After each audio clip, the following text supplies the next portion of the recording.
سارے انبیاء علیہ السلام وہ دائی تھے، دعوت دیتے تھے، لوگوں کو اللہ کی طرف بلاتے تھے۔ ہم نے یوں علماء سے سنا ہے کہ آدم علیہ السلام نے بھی دعوت چلائی، اپنے بیٹے عشیس علیہ السلام سے ان کو دعوت دی کہ میرے بیٹے تمہارے پشت سے اور تمہارے اہل سے ایک ایسا نبی پیدا ہو جس کی امت جو ہے نا ساری زندگی گناہ کرے گی، لیکن مرنے سے پہلے جب وہ اس پر توبہ نکالے گی تو اللہ پاک اس کی ساری گناہوں کو معاف فرمائے۔ اور ساتھ یہ بھی فرمایا کہ بیٹے اس نبی پر تمہیں بھی درود شریف پڑھنا ہوگا۔ تو بھائیو، دوستو، بزرگوں، جتنے بھی انبیاء علیہ السلام آئے سب کی بس لا الہ الا اللہ کی دعوت تھی، لوگوں کو اللہ پاک کی طرف بلاتے تھے۔ ٹھیک ہے، آدم علیہ السلام سے لے کر آج سے لے کر قیامت تک جتنے بھی انسان پیدا ہوں گے، ٹھیک ہے، جتنے انسان پیدا ہوں گے سب کی آواز ایک جیسے نہیں ہوں گی۔ تو اللہ پاک کے پاس آوازوں کے کتنے خزانے ہوں گے، سب کا شکل ایک جیسے نہیں ہوں، ٹھیک ہے۔ تو اللہ پاک کے پاس جو ہے شکلوں کے کتنے خزانے ہوں گے، سارے انسانوں کا فکر بھی ایک جیسے نہیں، ٹھیک ہے۔ تو اللہ پاک کے پاس فکروں کے کتنے خزانے ہوں گے۔ اللہ بہت بڑے ہیں، اس کے بڑے ہونے کا کوئی حد نہیں۔ جس طرح اللہ بڑے ہیں اسی طرح اللہ پاک کے خزانے بھی بڑے ہیں۔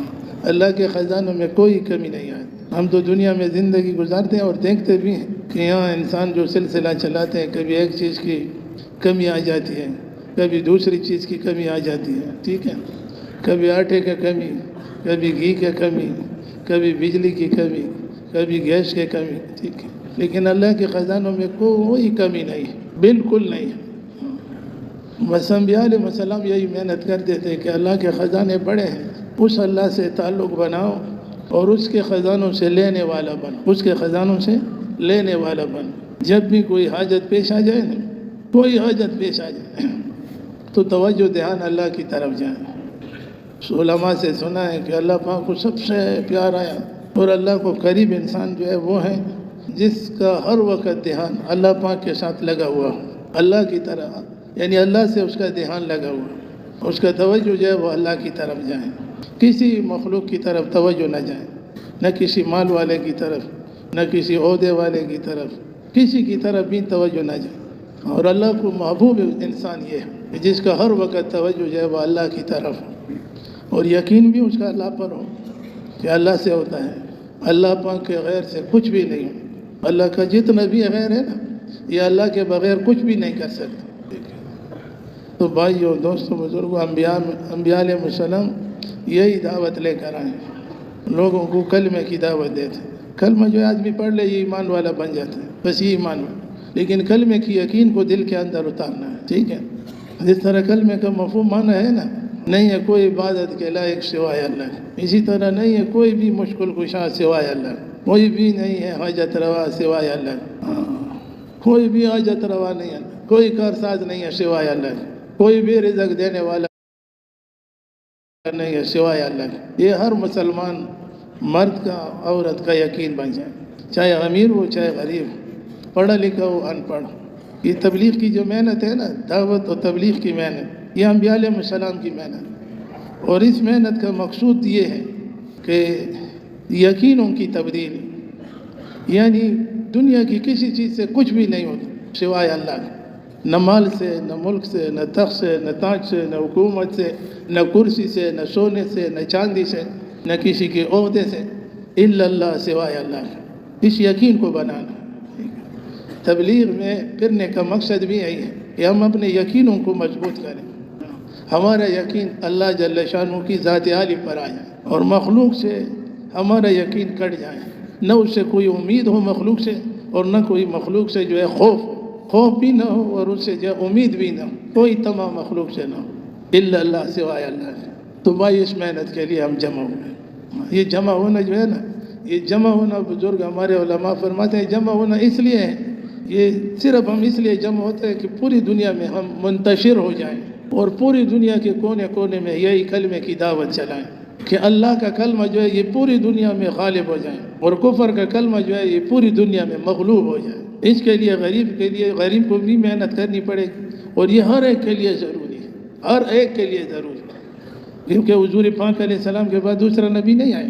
تو جتنے بھی صحابہ تھے سب نے جو ہے یہی محنت کی۔ پہلے تو میں نے کہا انبیاء علیہ السلام کی محنت، اور اخیر میں حضرت محمد صلی اللہ علیہ وسلم آئے، انہوں نے بھی یہی محنت کی۔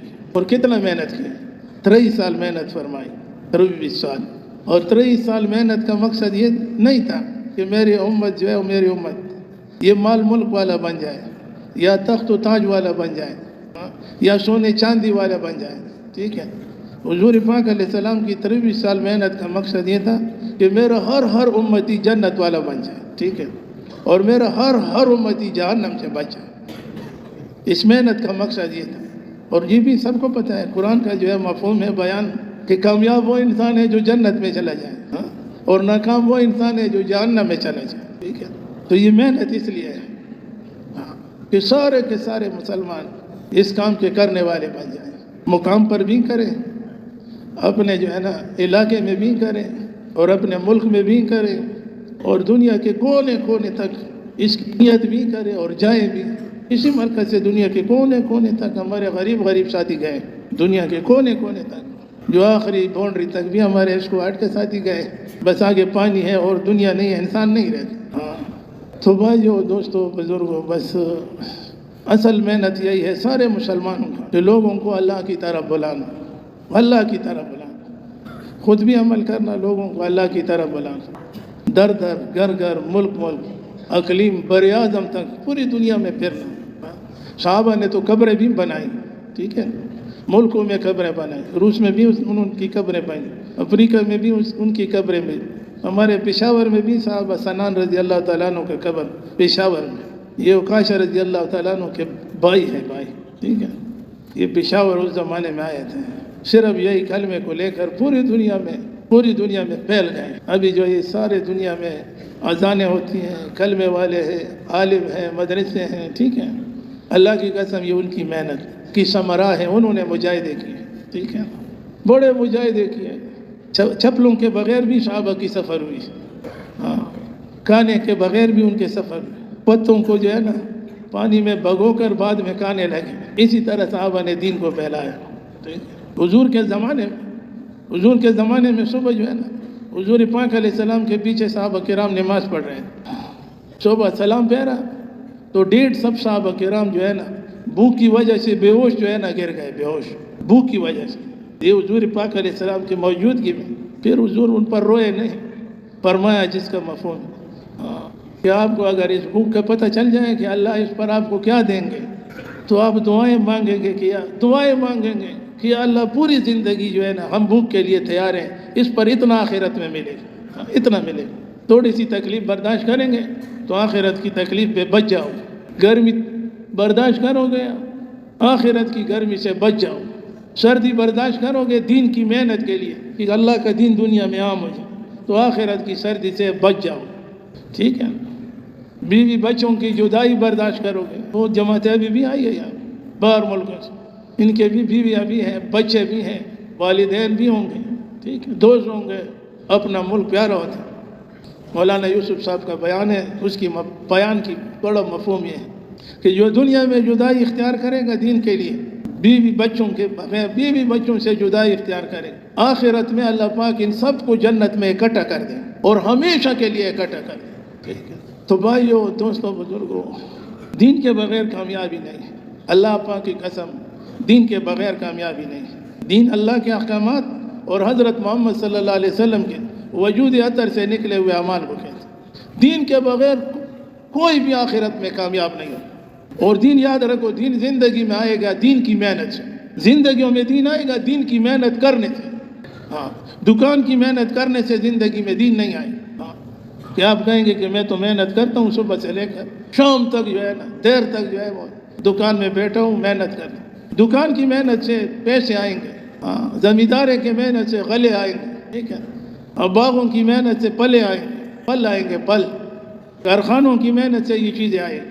اللہ کی قسم زندگی میں دین نہیں آئے، اور زندگی میں دین جب آئے گا جب دین کی محنت کریں گے، اور محنت بھی حضرت محمد صلی اللہ علیہ وسلم کے طریقے پر کریں، اور زندگی میں دین آئے گا تو دنیا میں بھی چین ہوگا، سکون ہوگا، آرام و اطمینان اور خوشی ہوگی، اور آخرت میں ہمیشہ کے لیے کامیابی۔ دنیا جو ہے یہ خود دھوکہ ہے، دنیا دھوکہ ہے، اور ہم سب اس دھوکے میں پھنسے ہوئے۔ دنیا میں دین آ بھی گیا پھر بھی دانت میں درد ہوگا۔ ہاں، دنیا میں بھی دیندار کے دانت میں بھی درد ہوگا، اس کی بھی آنکھ دکھے گی، اس کا کان بھی جو ہے دکھے گی، پیٹ بھی اس کا خراب ہوگا، بیمار ہوگا، تکلیف ہوگی، کیونکہ دنیا جو ہے یہ ہے تکلیفوں کی جگہ۔ دنیا تکلیف کی جگہ ہے، یہ کوئی راحت کی جگہ نہیں ہے۔ ہاں، راحت کی جگہ جو ہے نا وہ آخرت ہے، اور راحت کی جگہ آخرت میں جنت میں۔ جنت میں کوئی بیماری نہیں ہو، کوئی بیماری بھی نہیں ہو، کسی کو کسی قسم کا تکلیف نہیں ہو۔ یہاں بادشاہ کو بھی تکلیف ہوتا ہے، غریب کو بھی قسم بادشاہ کو تکلیف ہوتا ہے، بادشاہ بھی محتاج ہے اور فقیر بھی محتاج ہے، ہم سب جو ہے محتاج، ہم سب فقیر، ایک اللہ پاک جو ہے وہ غنی ہے، غنی۔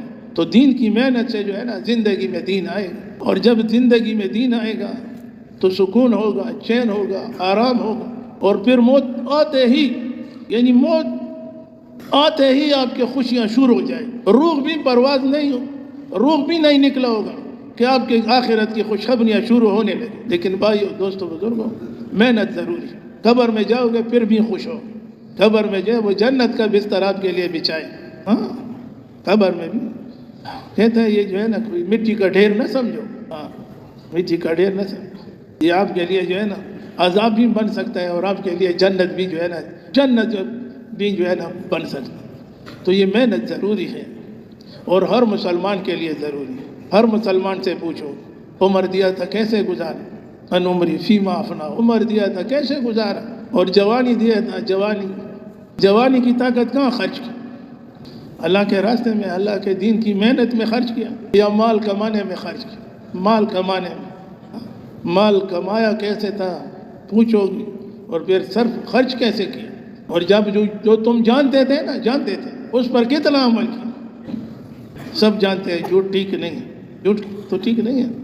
حضور نے فرمایا جو ایک بات جھوٹ کے کہیں تو اس کے منہ کی بدبو سے فرشتے ایک میل دور چلی جاتی، ٹھیک ہے۔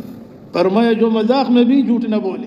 ہاں، حضور نے فرمایا حدیث کا مفہوم ہے اس کا جنت میرے ذمہ ہے، میں اللہ سے اس کے لیے جنت دلواؤں گا جو جھوٹ میں، مذاق میں بھی جھوٹ نہ بولے۔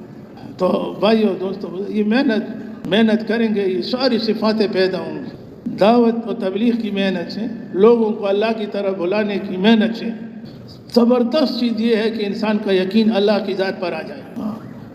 انفرادی دعوت جو ہے یہ دینا ضروری ہے بہت، اور علماء فرماتے ہیں انفرادی دعوت سے اللہ کی طرف سے جتنی رحمتیں آتی ہیں نا، اتنی جو ہے اور چیزوں سے نہیں آتی۔ ہر مسلمان جو ہے انفرادی دعوت اللہ کی بڑائی لوگوں کے سامنے بیان کرے، اللہ بڑے، اتنے بڑے کہ اس کے بڑے ہونے کا کوئی حد نہیں، ٹھیک ہے۔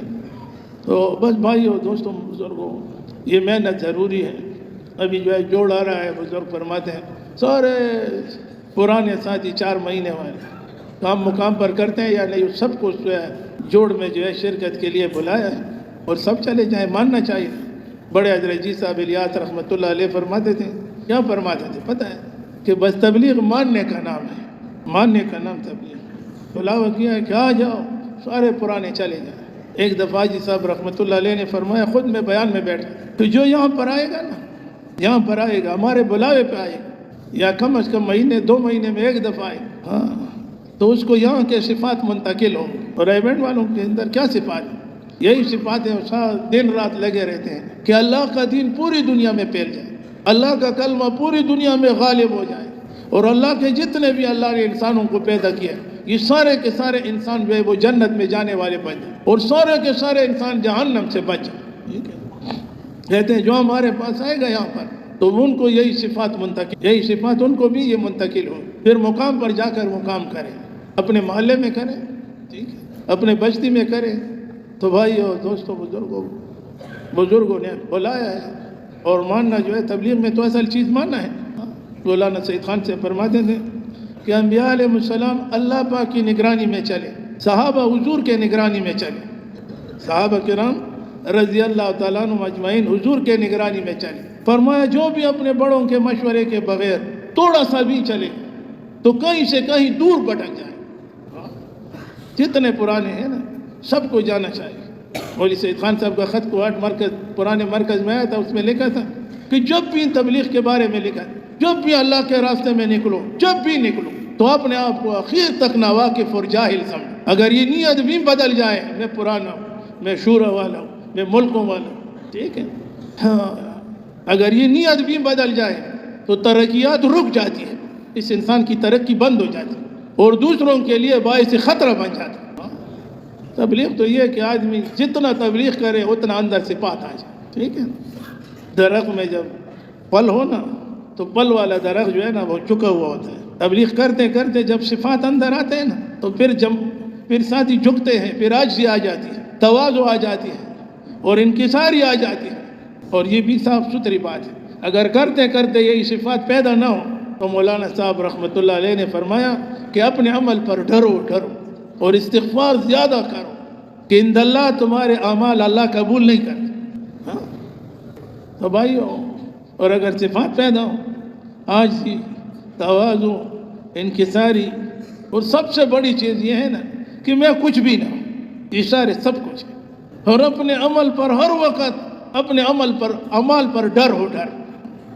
نیک لوگ نیک عمل پر اللہ کی قسم روتے ہیں، نیک لوگ نیک عمل کرتے کرتے روتے ہیں، اور بعض لوگ نیک بھی نہیں ہوتے، نیک عمل بھی نہیں کرتے، بے پرواہ ہوتے ہیں، رونا چھوڑو، ہنسی مذاق کرتے ہیں، اڑاتے، لیکن اللہ کی طرف سے تو بس ایک وقت مقرر ہے۔ تو بھائیو، دوستو، بزرگوں، حضور پاک علیہ السلام نے یہ کام کیا، صحابہ نے یہ کام کیا، دعوت والا کام، اور پھر ہمیں یہ دعوت کا کام جو ہے ابھی وہ تو نہیں ہے، ہم کریں گے۔ اس کام کے کرنے سے یقین بھی بنے گا، مضبوط یقین بنے گا، اور اس کام کے کرنے سے خشوع والا نماز بھی بنے گا۔ اللہ کی قسم، توجہ دھیان سے جتنا بھی انسان جو ہے نا اس کام کو کریں گے نا تو اللہ جل شانہ اس کام کی برکت سے نماز میں خود بخود تمہاری نماز میں اللہ خشوع پیدا فرمائے۔ لیکن خشوع کے لیے بھی بزرگوں نے، علماء نے شرطیں رکھی۔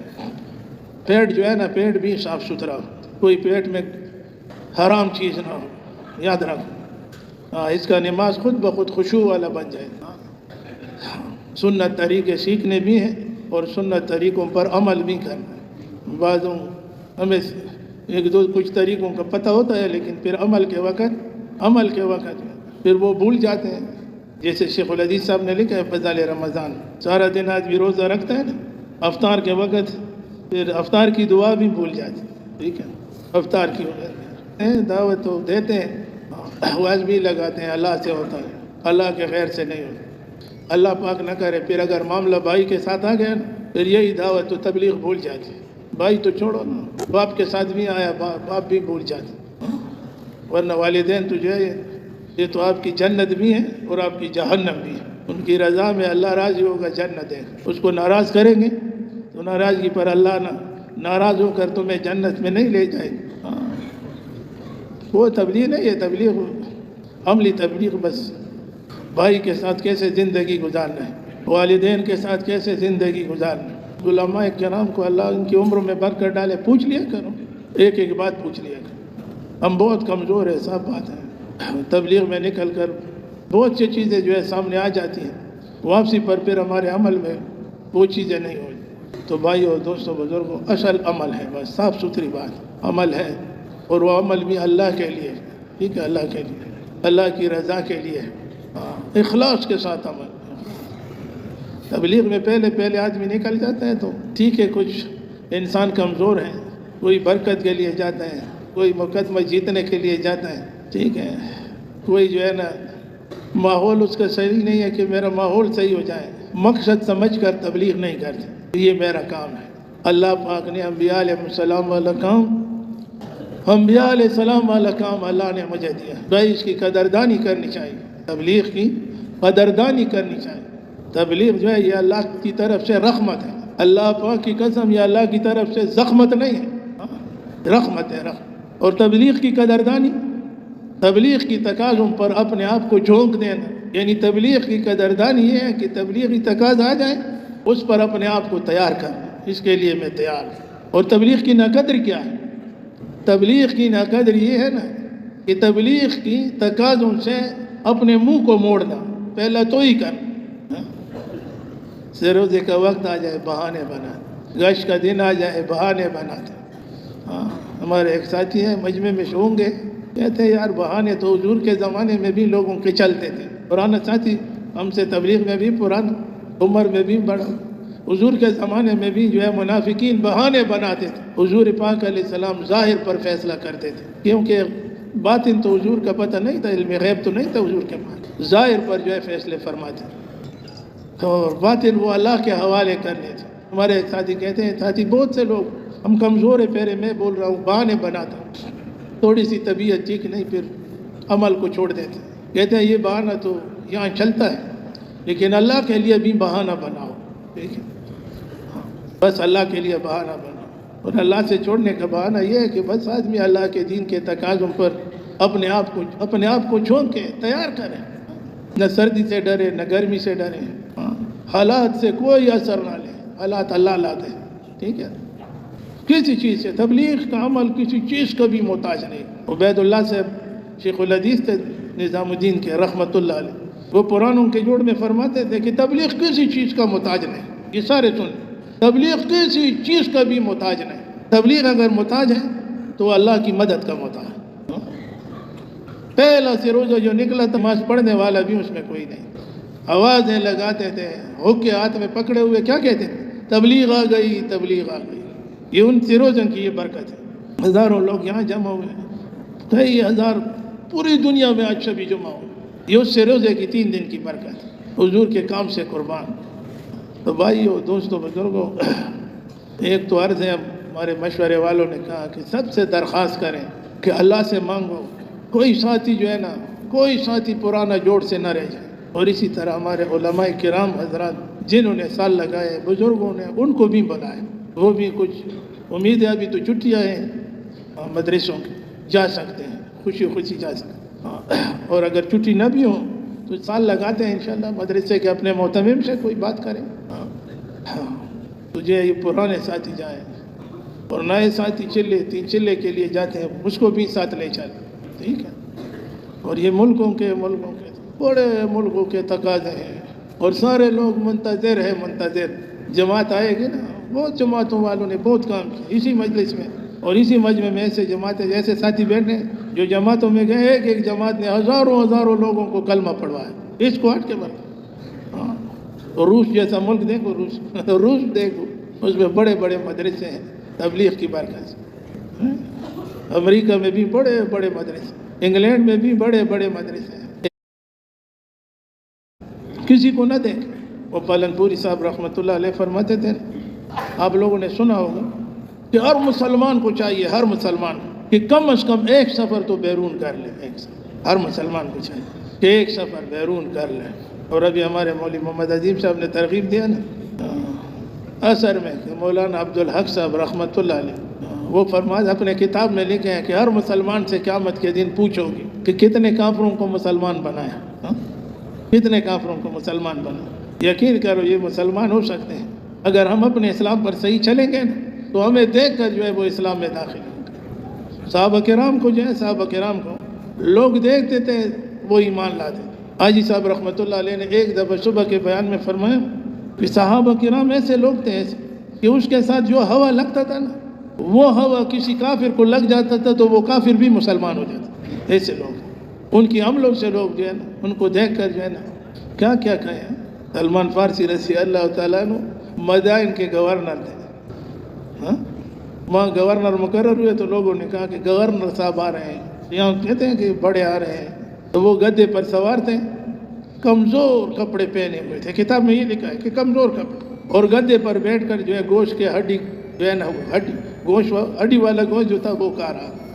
بس ہم چلے گئے، لوگوں نے دیکھا بھی نہیں. جب بچوں نے دیکھا نا، بچوں نے، چھوٹے بچے تو جو ہے نا وہ تو بے باک ہوتے ہیں نا چھوٹے بچے، تو وہ چلانے لگے، چیخیں مارنے گورنر کے پیچھے. تو اس نے اس کی طرف منہ اس طرح پھیرا نا، دیکھا کہ بس ٹھیک ہے. عجیب بات ہے، کیا فرمایا سلمان فارسی رضی اللہ تعالیٰ عنہ نے فرمایا کہ کرے کوٹے کا پتہ آخرت میں چل جائے کہ کون کرا ہے اور کون کوٹا. کرے کوٹے کا پتہ آخرت میں چل جائے، یہاں نہیں پتہ چل. گورنر تھے، کمرے میں نہیں بیٹھتے. پوچھ لو کسی درخت کے نیچے جو ہے نا، درخت کے نیچے ہاں کتابیں رکھ کر وہ دفتر لگا دیتے. ایک صحابی رضی اللہ تعالیٰ عنہ نے ان سے کہا، ان کا نام بھی تھا حذیفہ رضی اللہ عنہ، کہ آپ کے لیے ایک کمرہ بنا دیں. تو فوراً کہا چپ. اس کے ساتھ تھوڑی طبیعت لگتی تھی. اس نے کہا کہ میری بات پہلے پورا سن لو پھر کہو کہ چپ. کہتے ہیں سنتا ہوں بتاؤ. کہتے ہیں آپ کے لیے کمرہ بناتا ہوں. کمرہ ایسا ہوگا کہ جب تم کھڑے ہوگے تمہارا سر چھت سے لگے، اور جب تم اس کمرے میں سو گے تو تمہارے پاؤں جو ہے وہ کمرے سے کے دروازے سے باہر نکلیں گے. ایسے کرو. تو کیا فرمایا؟ مفہوم ہے سلمان فارسی. کہتے ہیں ایسی بات تم نے نکالی زبان سے جیسے تم میرے دل میں بیٹھے ہو. میں تو اسی طرح کمرہ چاہتا ہوں. گورنر عجیب زندگی گزاری صحابہ کرام نے. عملی جامہ. عمر رضی اللہ تعالیٰ عنہ جو ہے فلسطین جب چلے گئے وہاں پر وہ لوگوں نے کس واقعہ تو بڑا ہے. تو وہاں گورنر جو تھے وہاں پر گورنر ابو عبیدہ بن جراح رضی اللہ عنہ یہ وہاں گئے. قصہ سب کو معلوم ہے. لوگوں نے دیکھ کر انہوں نے چابی ان کے حوالے کر. تو یہ بڑے بڑے حضرات صحابہ کرام کے پاس گئے. جیسے ہمارے ایک دوست یہاں واٹ کا ہو آ جائے ایک دوست کے پاس جاتا ہے باہر سے آ جائے دوسرا. عمر رضی اللہ تعالیٰ عنہ خلیفہ تھے. جب وہاں گئے تو ایک کچھ صحابہ کرام کے پاس گئے تو انہوں نے کچھ کھلایا پلایا. ایک جگہ دوسری جو گورنر تھے ابو عبیدہ بن جراح رضی اللہ تعالیٰ عنہ سے کہا کہ آپ نے میری کوئی تواضع نہیں کی، اکرام نہیں کیا، طبیعت یہ. تو انہوں نے جواب میں کہا امیر المومنین رضی اللہ تعالیٰ ہمارے ہاں تو بس کہنے کیا ہے، ہمارے ہاں تو بس رونا ہی رونا ہے. کہتے ہیں نہیں میرا اکرام کریں گے. کہتے ہیں آج جو ہے آپ کا اکرام میں کروں گا. آج بس آپ میرے ساتھ چلیں. چلتے چلتے تھوڑے سے کچھ شہر جیسا آیا اس سے بھی آگے چلے تو وہاں ایک مکان پکڑا تھا. کمرے میں اندر گئے دونوں ساتھ گئے. دونوں ساتھ گئے تو کوئی زمین پر قالین نہیں تھا. کپڑا بچھایا اور کوئی تکیہ اس کے کمرے میں نہیں تھا. اس کے جو ہے نا گھوڑے کے جو پلانگ وغیرہ تھے اس پر عمر رضی اللہ تعالیٰ عنہ کو یہاں تکیہ لگاؤ. بیٹھ گئے اور اوپر سے جو ہے طاق سے جو ہے نا ایک پیالہ نکالا کھانے کا اور اس کے سامنے رکھا. اوپر سے جو ہے نا اوپر سے نمک ڈال دی اور فرمایا امیر المومنین بسم اللہ کرو. پہلے سے جو ہے نا پہلے سے روٹی جو ہے اس کو بھگوایا تھا پانی میں اور اس پر جو ہے نمک ڈالی اور کہا امیر المومنین بسم اللہ کرے شروع کرے. کہتے ہیں ابو عبیدہ اس سے کوئی اچھا کھانا نہیں ہو سکتا. فرمایا امیر المومنین ہم سارے مزے یہاں نہیں لیتے، مزے ہم آخرت میں لیں گے. پھر ان سے جب کارگزاری سنا کہتے ہیں میں ایک ہفتے کا کھانا تیار کرتا ہوں. روٹیاں روزانہ ایک روٹی جو ہے اس پیلے میں پانی میں ڈال کر بھگوتا ہوں اور پھر جب میں اپنے جو ہے نا دفتر سے واپس آ جاتا ہوں پھر اس پر نمک ڈال دیتا ہوں پر اس کو کھا لیتا ہوں جو آپ کے سامنے حاضر ہے. کہتے ہیں اس سے کوئی اچھا اور نہیں. اللہ پاک کی قسم کتاب میں لکھا ہے. تو عمر رضی اللہ تعالیٰ عنہ رونے لگے اور اس کو گلے لگایا اور یہ فرمایا ابو عبیدہ تم میرے بھائی ہو، تم میرے بھائی. ابو عبیدہ میں تبدیلی نہیں آئی رضی اللہ. خدا کی قسم تم میرے بھائی. عملی جامع سے لوگوں کو دین جو ہے لوگوں کو دکھایا. بس بھائیو دوستوں بزرگوں ہم بھی اپنے آپ سے اور اپنے گھر والوں سے اپنے بھائیوں سے اپنے رشتہ داروں سے اپنے پڑوسیوں سے ٹھیک ہے اپنے یار دوستوں سے عملی جامع کا دین اس کے سامنے کرو کہ واقعی مسلمان تبلیغ والا ہے. لوگ ہمیں دیکھ کر جو ہے نا اس راستے کو اختیار کریں گے کہ واقعی تبلیغ والے ہیں. ٹھیک ہے. پہلے جو ہے نا ہم تبلیغ میں نئے لگے نا تو پھر جب واپس جاتے تھے تو ہمارے جو ہے مرکز والے ہم سے کارگزاری اسی کو 8 مرکز کی بات. تو ہم جب گھر واپس آتے تھے سے روزے سے پھر کیا کہتے تھے پتہ ہے؟ کہتے ہیں کچھ بھی نہ کرو گھر جاؤ نا گھر جاؤ سلام کیا کر. پہلے جس سے نہیں بولتے تھے اسے بولی شروع کر. حضور نے پوری زندگی میں کسی سے جو بائیکاٹ نہیں کیا، بولی بند نہیں کی. کن لوگوں 3 لوگوں سے 3 آدمیوں سے بائیکاٹ کیا. بس مختصر ہے کہ وہ جو ہے تبوک میں جو نہیں گئے تھے بدر والے بھی تھے اس سے بائیکاٹ خود بھی کیا، دوستوں کو بھی کہا کہ اس سے بات چیت نہ کرو، اس کا سلام کا جواب بھی نہ دو. اور باقی سب سے جو ہے نا زندگی میں تو ہم سے روزے سے واپس جاتے تھے. ہمارے ایک ساتھی ہے ابھی بھی ہے اس مرکز میں، ہمیں کہتے ہیں گھر میں سلام کرو، جس سے بولی نہیں بولتے تھے اس سے بولا کرو، جاؤ پہلے ہاتھ آگے کرو اور صبح کی نماز سے امی یا والد صاحب تمہیں آواز نہ دے سب سے پہلے تم اٹھا کرو. ٹھیک ہے. عملی طریقے سے ان کو تبلیغ دکھاؤ، خود دائی بن جائے.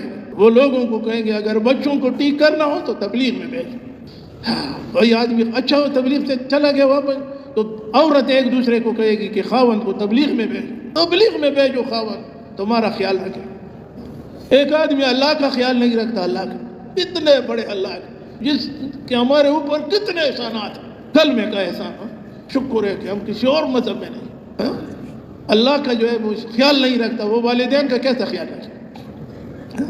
وہ مولوی عظیم صاحب کہتے ہیں ہمارے استاذ کے پاس کوئی آدمی آیا, بچوں نے مارا تھا, تو ہمارے شیخ صاحب سے کہا, شیخ الحدیث صاحب رحمۃ اللہ علیہ, کہ مجھے دیکھو خون بہہ رہا تھا اس کہ مجھے بچوں نے مارا. تو ہمارے استاذ نے ان سے کہا کہ تم 5 وقت نماز پڑھتے ہو؟ تو اس نے جواب دیا کہ نہیں. اچھا, فرمایا جاؤ واپس جاؤ, اپنا معاملہ اللہ سے ٹھیک کراؤ. پہلے اللہ سے معاملہ ٹھیک کراؤ, پھر بچے تم سے معاملہ ٹھیک کر دیں. جو ہمارے معاملے خراب ہوتے ہیں ہمارا معاملہ اللہ سے ٹھیک نہیں, اللہ سے ٹھیک ہے. تو بھائی یہ تبلیغ میں نکلنا ہے, اس لیے ہم تبلیغ میں نکلے. تبلیغ میں جب نکلیں گے نا انشاءاللہ اللہ کی ذات سے امید ہے نکلتے ہی سارے گناہ معاف. وہ ہمارے ایک مولوی صاحب گوہاٹ تشریف لائے تھے, پرانے مرکز میں فرماتے تھے, نام بھی مجھے یاد ہے, میں اس کو بتا سکتا. مولانا حبیب الحق صاحب فرماتے تھے دامت برکاتہم, بزرگ ہیں, کہتے ہیں آج بھی بستر گھر میں بستر اٹھائے نا اور اپنے گھر کے صحن میں قدم رکھے, گھر کے صحن میں, دروازے سے نہیں نکلے, یہ بھی اللہ کے راستے میں. پہلے قدم سے سارے گناہ معاف ہو جاتے, پہلے قدم, آگے پھر نیکیاں نیکی. دوستوں بزرگوں, پوری دنیا منتظر ہے. بعض لوگ یہ پیسوں کا کام نہیں ہے, صاف صاف بات ہے, یہ اللہ پاک کا کام. حاجی صاحب رحمۃ اللہ علیہ فرماتے ہیں اللہ پہ اپنے آپ کو قبول کراؤ. تبلیغ قبول ہے, تبلیغ کا کام اللہ کو قبول ہے, لیکن اپنے آپ کو بھی اللہ پر قبول فرماؤ, ٹھیک ہے. اور اللہ سے عافیت مانگو. آسان حاجی صاحب سے میں یہ بھی سنا ہے کہ عافیت کی دعا سارے انبیاء علیہ السلام کی سنت. عافیت, آسانی کی دعا اللہ عافیت, سارے نبیوں کی سنت. تو بھائی اور دوستوں بزرگوں, بس یہی ہے. ایک تو یہ ہے کہ وہاں ہمارے مرکز والے, ہمارے بڑوں نے, بلکہ انہوں نے, ریونٹ والوں نے کہا کہ آپ لوگ بیرون والوں کو 80 جماعتیں دیں گے, جس میں 3-3, 4-4 ساتھی ہوں گے, ٹھیک ہے. اور ہم سے 20 علماء کرام حضرات بھی مانگے کہ جس کا سالانہ چلہ ہو, ٹھیک ہے, جوڑ سے, کہ وہ جو ہے وہاں بیرون سے مہمان آئے ہوئے ہوں گے تو ان کی ترجمانی کریں. تو بس مطالبہ تو نقد کا پہلا ہم کرتے ہیں. پہلا تو نقد مطالبہ یہ ہے کہ